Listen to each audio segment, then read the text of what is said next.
ഇന്ന് നമ്മൾ മത്തങ്ങയും വൻപയറും എരിശ്ശേരിയാണ് കേട്ടോ ഉണ്ടാക്കണേ. അതിനായിട്ട് വൻപയർ ആദ്യം വേവിച്ചെടുക്കണം. വേവിച്ചെടുക്കുമ്പോൾ അല്പം വെള്ളം ഒഴിച്ചിട്ട് വെന്തുടയാതെ വേവിച്ച് മാറ്റി വയ്ക്കുക. പിന്നെ അതേ കുക്കറിലേക്ക് തന്നെ മത്തങ്ങ ചെറിയ കഷ്ണങ്ങളാക്കിയത്, മുളക് പൊടി, മഞ്ഞൾപ്പൊടി, ഉപ്പ്, അല്പം വെള്ളം ഒഴിച്ച് വേവിച്ചെടുക്കുക. മത്തങ്ങ പിന്നെ കയ്യിൽ വെച്ച് നല്ലതുപോലെ ഉടച്ചെടുക്കുകയാണ് ചെയ്യുന്നത്. പിന്നെ മത്തങ്ങയും വൻപയറും ഒരുമിച്ചാക്കിയിട്ട് വെക്കണം. ഇനി നമുക്ക് അരപ്പ് തയ്യാറാക്കാനായിട്ട് അല്പം നാളികേരം, ഇച്ചിരി ജീരകം, ഒരു പച്ചമുളക്, 2 വെളുത്തുള്ളി, 2 കുരുമുളക് ഇത്രയും ചേർത്ത് വെള്ളം ചേർത്ത് അരച്ചെടുക്കുക. എല്ലാം കൂടെ ഒന്നിച്ചാക്കി ഒന്ന് തിള വരുമ്പോൾ മാറ്റി വയ്ക്കുക. അതിലേക്ക് ഒരു ചെറിയൊരു കഷ്ണം ശർക്കര ചേർക്കുന്നത് വളരെ നല്ലതാണ്.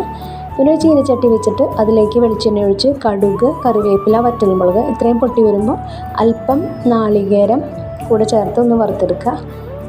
എന്നിട്ട് അതൊന്ന് താളിക്കുക. അങ്ങനെ എല്ലാവർക്കും ഇഷ്ടപ്പെടുന്ന വളരെ രുചികരമായിട്ടുള്ള മത്തങ്ങ വൻപയർ എരിശ്ശേരി തയ്യാറായി.